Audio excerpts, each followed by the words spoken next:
Si buscas un portón automático para tu casa o para la oficina, asegúrate que sea fuerte, que sea seguro, que sea práctico, que sea un SEA. Porque solo un portón SEA te asegura el mayor respaldo técnico, un service propio en todo el país y la garantía de todos sus productos. Ingresa en seaportones.uy o llama al 2601-2611. Si vas a elegir un portón, que sea un SEA. Y para entender algunas cosas, el alcance de algunas cosas, el alcance de algunas palabras, es que estamos recibiendo, lo hacemos con mucha alegría, al magíster en Economía, en Ciencia Política, docente, investigador, docente en la ORT, director de Sescos, Pedro Isern. Buen día y bienvenido, Pedro. Buen día, muchas gracias por la invitación. Al revés, Pedro, gracias a vos por aceptarla.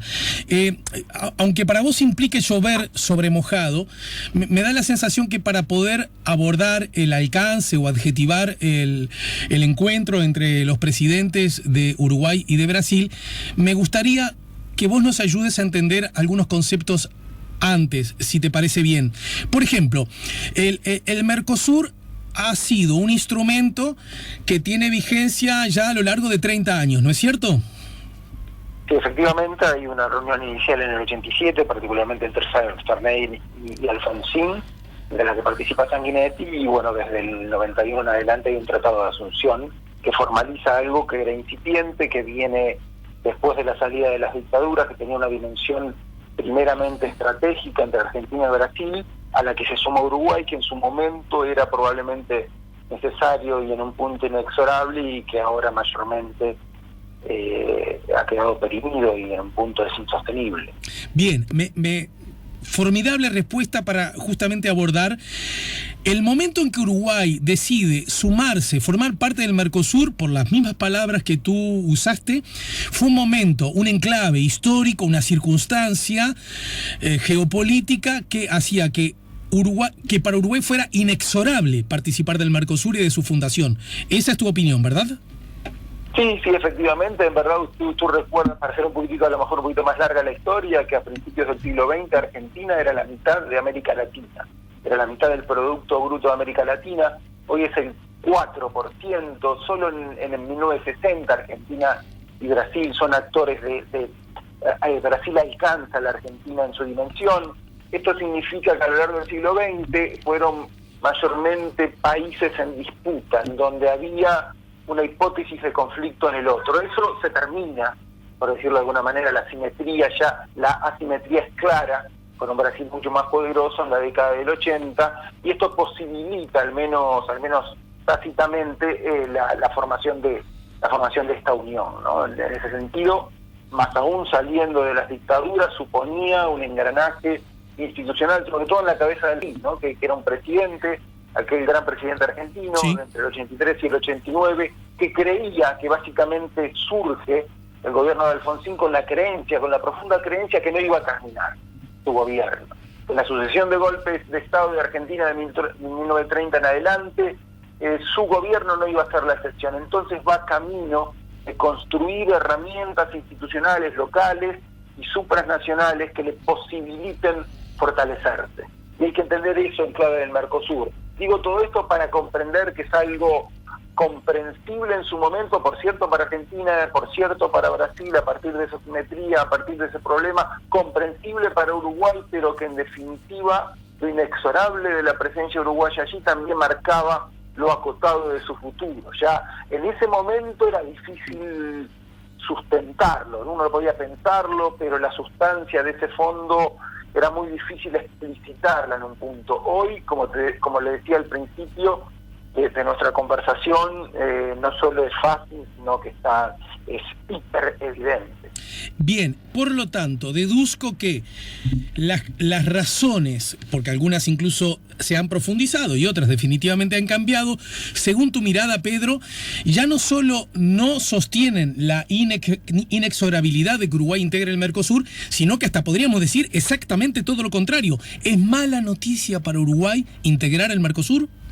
Efectivamente, lo perjudica casi en todo sentido. Lo que pasa es que hay que pensar un mecanismo de salida y hay que tener presente que los costos pueden ser sustancialmente altos, así que ahí obviamente el realismo de la posición uruguaya, que lo tiene muy claro el gobierno actual, que no lo tenía el gobierno anterior, en una sucesión de responsabilidades de todo tipo que no vienen al caso profundizar, pero sí que lo tiene este gobierno, tiene claro que hay un costo de salida, que la situación es complicada y que en ese sentido hay un proceso de negociación en marcha, en donde la flexibilización es un camino, pero nuevamente, recuerden ustedes que yo siempre digo lo mismo, lo repito, pero yo creo que es importante mencionarlo, que Uruguay es un país chico con buenas instituciones, con instituciones transparentes, en un contexto, en una asociación con países grandes o comparativamente más grandes, y mucho más grandes como Uruguay, como Argentina y Brasil, con malas instituciones, con instituciones opacas, con un Estado de Derecho débil, con una sucesión de instituciones locales de esos países arbitrarias. Y en ese contexto es importante mencionar la cuestión de la flexibilización, pero yo querría hacer el punto que yo considero bien importante, que esa negociación en marcha sobre la flexibilización se sigue haciendo con un gobierno, a lo mejor más afín en algunos aspectos, sobre todo en su ministro de Economía, Paulo Guedes, que está de acuerdo en ese camino, pero que sigue siendo ese gobierno con instituciones débiles, con instituciones arbitrarias. Y en tanto y en cuanto el Mercosur ha sido un corset para Uruguay, en gran parte por ese grado de arbitrariedad que mencionamos, es importante remarcar que a la hora de hablar de flexibilización, la calle fue ayer a Brasil a llegar a esa especie de acuerdo incipiente inicial para el cambio, con ese actor que sigue siendo arbitrario. Es decir, que hemos dado un gran paso hacia adelante al posibilitar hablar de un tema que hasta ahora no se mencionaba, o al menos no se lo hacía explícitamente, pero hay que tener bien presente ese corset, que ese contexto institucional que supone el Mercosur, principalmente Argentina y Brasil, sigue siendo el de dos países con instituciones mayormente arbitrarias, que hoy dan para adelante, posibilitan esta cuestión de la flexibilidad, la flexibilización, pero mañana tal vez, ahora mismo en pos de Iguazú, no tanto por Brasil, pero por cierto por Argentina, pero eventualmente también por esta política brasilera tan compleja, tan amañada, puede aparecer una nueva piedra en el camino, ¿no? Uh-huh. ¿Se entiende el punto? Se entiende perfectamente, Pedro. Entonces, a ver si te sigo bien. Te pido que por favor me corrijas si saco malas conclusiones de lo dicho por vos. Tú señalás que la flexibilización que de alguna manera reclamó Uruguay y que por primera vez en mucho tiempo, bueno, es que Uruguay no la había reclamado hasta entonces, ¿no? Encuentra un eco. Tú estás diciendo, tomemos con pinzas ese eco por las propias características que tiene el gigante brasileño. Hasta ahí voy bien, ¿verdad? Exactamente. Ahora bien, profundiza un poco más.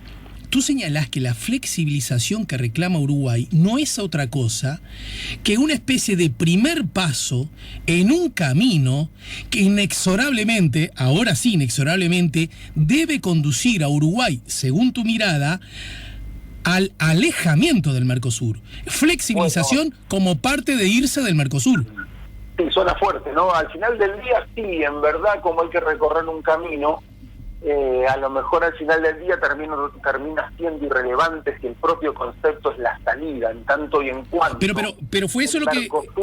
se vaya atomizando. Sí, Perdón, te interrumpí, continúa, por favor.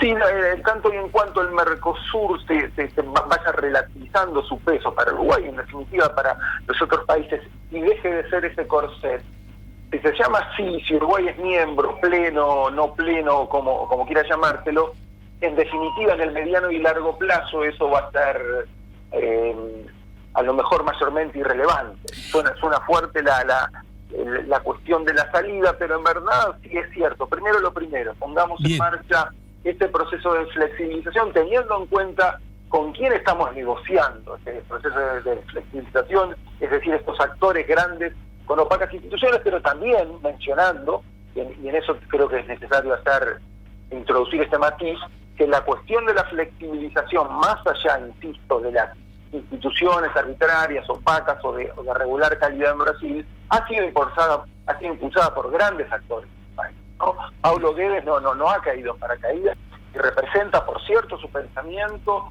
pero ahora representa el pensamiento y el accionar de una parte importante de la política y económica brasileña, por ejemplo, desde la mística Unión Industrial de Sao Paulo, que se ha cansado mayormente de las idas y vueltas de la Argentina, del gobierno, del actual gobierno argentino, del gobierno de los Kirchner en el pasado y de los sucesivos incumplimientos o políticas, tanto en el área automotriz como en el área agrícola, de retenciones a las exportaciones, que suponen una sucesión de cambios de reglas de juego.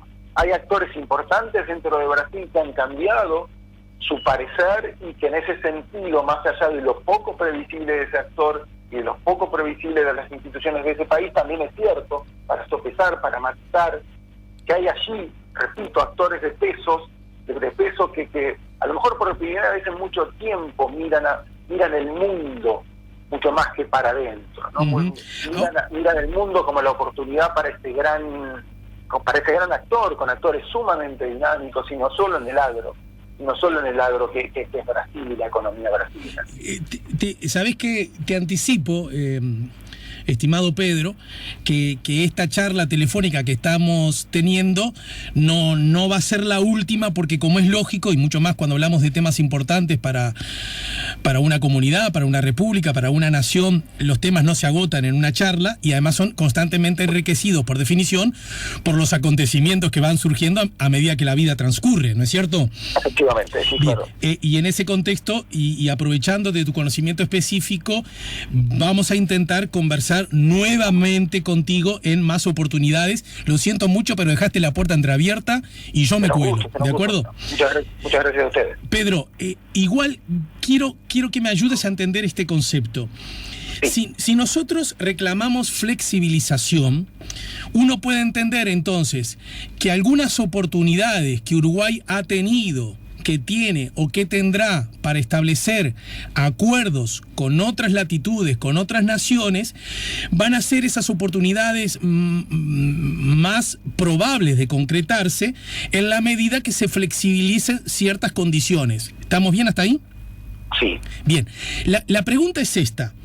Si, usando como ejemplo, solo como ejemplo, China o Estados Unidos, porque se habló de la posibilidad en los últimos años de establecer TLC con los dos gigantes del planeta, China y los Estados Unidos. Cronológicamente, Estados Unidos y China. ¿Estamos de acuerdo? Sí. Supongamos, uno puede suponer que Estados Unidos tuviese interés de generar acuerdos con el Uruguay, o que China pudiese tener interés en generar acuerdos con el Uruguay si Uruguay no participara del Mercosur. Esa es una. Y la otra, si nosotros obtenemos flexibilidad, la vamos a obtener nosotros y también, por definición, la van a obtener los otros socios del Mercosur, ¿no es cierto? Por supuesto, sí, por supuesto.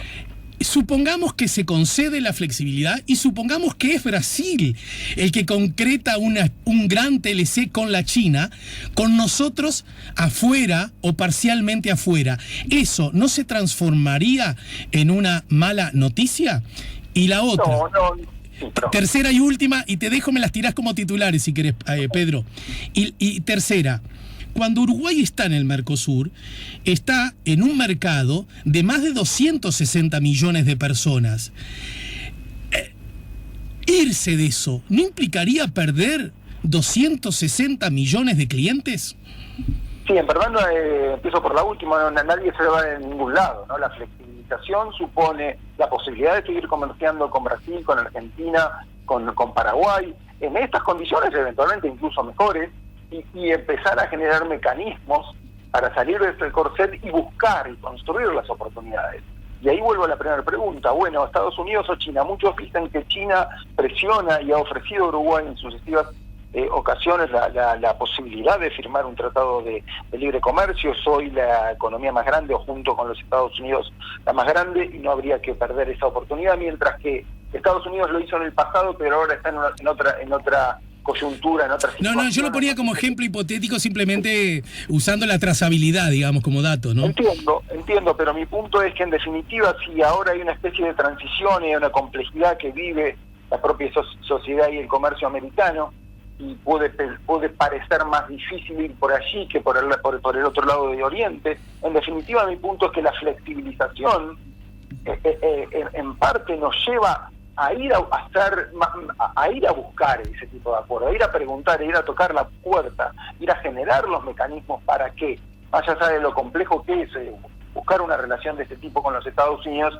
comenzar un camino que a lo mejor en el corto es difícil y dada la circunstancia y la coyuntura probablemente muy difícil, pero que una vez incurrida en la flexibilización, el comenzar ese camino redundará probablemente en un mediano, eventualmente en un largo plazo, en un acuerdo comercial con la economía, con una de las economías más pujantes del mundo, y sobre todo con esta economía, con esta democracia liberal donde se respetan los derechos de propiedad, donde hay un Estado de Derecho, donde se respetan los derechos humanos, algo que es sumamente importante a la hora de intercambiar con alguien, porque uno no cambia solo bienes y servicios, intercambia instituciones e intercambia también reglas de juego éticas. Las reglas no son solo formales desde el intercambio material y crematístico de bienes y servicios, sino las cuestiones informales y éticas en el marco del intercambio institucional. Y paso seguido, en el medio, entre los Estados Unidos y China, en verdad,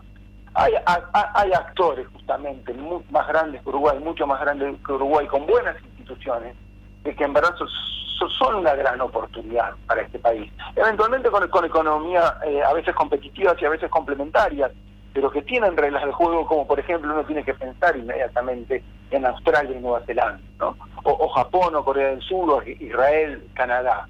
Por cierto, el Reino Unido que ha salido de la Unión Europea. Son democracias, son previsibles, son economías ricas, son economías pujantes, en donde en definitiva se trata no solo de buscar complementariedad, se trata de construir esa complementariedad, ¿no? Eventualmente a lo mejor la economía uruguaya se complementa perfectamente con determinadas economías en Oriente y compite con otras economías. Bueno, pero eso es un pensamiento, es un razonamiento estático desde lo comercial. En definitiva, una vez que cuando se empieza a construir el camino, las oportunidades, los nichos de negocios, la innovación empieza a aparecer y uno nunca sabe dónde, casi por definición, la innovación y la fenomenal capacidad de creación de los hombres y mujeres en libertad, a dónde nos pueden llevar. ¿Por qué Brasil ahora, para terminar te lo pregunto, por qué Brasil ahora sí estaría dispuesto a la flexibilización? ¿Para hacerle un favor a Uruguay o porque el Brasil mismo está interesado en base a sus propios y legítimos intereses? No, por supuesto que no es para hacerle un favor a Uruguay. Hace un tiempo, hace varios años, que Brasil, que como te mencionaba anteriormente, actores de peso de la política, de la economía, de la diplomacia brasilera han sufrido, no sé si denominar una especie de revolución, pero sí un cambio profundo en donde han dejado de mirar para dentro de ese gran país y eventualmente para la región, para darse cuenta que tienen la capacidad de ver al mundo como una gran oportunidad. Y en todo sentido, en toda dimensión. Por cierto, ahora estamos hablando específicamente de la dimensión comercial, pero insisto, ¿no? El intercambio con el mundo no solo tiene una dimensión de intercambio de bienes y servicios, sino tiene otras dimensiones de intercambio. Y hay actores de peso. Uno ha hablado de este gran actor que en el pasado tan proteccionista que ha sido la Unión Industrial de Sao Paulo, ese estado y esa ciudad de 40 millones de habitantes, sí, de 40 millones de habitantes, que tiene el Producto Bruto de Argentina, e incluso un poquito más, que han sido un gran actor con una fenomenal capacidad de generar proteccionismo. Y si bien ahí no ha habido un cambio radical, ha habido un cambio importante para ver que Brasil tiene más para ganar que para perder yendo al mundo. Y eso obviamente lo tiene también claro la calle, y esa conversación, que es el punto de inicio de una posibilidad, ni más ni menos que de eso, se ha dado en ese contexto y en ese escenario. Dijiste en el comienzo que vos entendés, y ahora justo en el final que citás al presidente, de alguna manera creí haber entendido eso, que el gobierno, a diferencia del gobierno anterior, tiene una postura de menor adhesión fatal, por decirlo así, a la participación de nuestro país en el Mercosur, ¿no es cierto? Sí, exactamente. La pregunta es esta: cuando hablas del gobierno y teniendo en cuenta las peculiaridades que este gobierno exhibe, casi sin antecedentes históricos, de ser formado por un abanico de diversos partidos políticos que tienen objetivamente historias distintas y, como no puede ser de otra manera, miradas distintas sobre muchos temas. ¿Dirías que esa definición abarca a todo el gobierno o a lo que podríamos llamar la matriz herrerista en particular? Bueno, abarca la matriz herrerista, el Partido Nacional y a gran parte, si no todo, el Partido Colorado. En menor medida, el otro actor que ha construido esta coalición es un actor bastante opaco y complejo para definirlo, aunque uno presiente que no tiene esta dimensión, no comprende, no tiene esa percepción de lo que significa el mundo como oportunidad. En ese sentido, es bastante parecida a gran parte de la versión del gobierno anterior y de los 15 años anteriores, más allá de algunas excepciones, ¿no? O sea que tú decís que desde la perspectiva internacional, Cabildo Abierto y el Frente Amplio se parecen bastante. Y en esta cuestión de ver el comercio como un juego de suma cero y ver el mundo más como una amenaza que como lo que realmente es, una oportunidad, más allá de los desafíos, ¿no? Este prejuicio en Cabildo Abierto no lo sé, sinceramente. Pero sí en los 3 gobiernos sucesivos del Frente Amplio, de ver esta lógica del comercio como un juego de suma cero y de la dificultad de integrarnos a una economía grande como los Estados Unidos, porque en tanto son más poderosos, van a negociar desde una posición reiterando esta lógica del juego de suma cero, como si no lo hubiera en todo caso esa relación asimétrica y arbitraria entre Uruguay, Brasil y la Argentina, ¿no? Un razonamientos en ese y en otro sentido bastante agotados, demasiado viejos, ¿no? Para pensando en una región como esa patria grande que solo existe, si es que existió alguna vez en alguna remembranza de Rodó, ¿no? Demasiado vieja, demasiado fuera de sentido, una sucesión de prejuicios que en verdad han atrasado bastante al Uruguay. Y en ese sentido la administración Lacalle, el propio presidente y gran parte de su gabinete no han introducido un cambio revolucionario, simplemente han visto lo que ve casi cualquier economista, casi cualquier persona medianamente informada, que es que el mundo es una oportunidad, que en el comercio hay juegos de sumas positivas, que por cierto hay desafíos, que por cierto hay mucha competencia y es un mundo duro en donde en muchos aspectos y en muchos sectores se puede perder y hay que generar mecanismos hay que generar redes sociales para que esos costos puedan ser procesados para bien. Así que en ese sentido, discutir los beneficios de irse a integrarse con el mundo hoy en el 2021 parece algo inconcebible, en verdad, ¿no? Bien. Créeme, Pedro, que conversando contigo, al final de la charla me quedan, y para mí esto habla bien, más preguntas que respuestas. Así que por eso, muchas gracias, y por eso mismo, lo que te comenté recién, más temprano que tarde volveremos a conversar, si a ti te parece bien. Será un gran gusto. Muchísimas gracias. Ha sido un gran gusto para mí conversar contigo. Pedro Isern, director ejecutivo de Sescos, además magíster en Economía, en Ciencia Política y docente de la ORT, nos acaba de ayudar a poner la mañana en camino. Si buscas un portón automático para tu casa o para la oficina, asegúrate que sea fuerte, que sea seguro, que sea práctico, que sea un SEA. Porque solo un portón SEA te asegura el mayor respaldo técnico, un service propio en todo el país y la garantía de todos sus productos. Ingresa en seaportones.uy o llama al 2601-2611. Si vas a elegir un portón, que sea un SEA.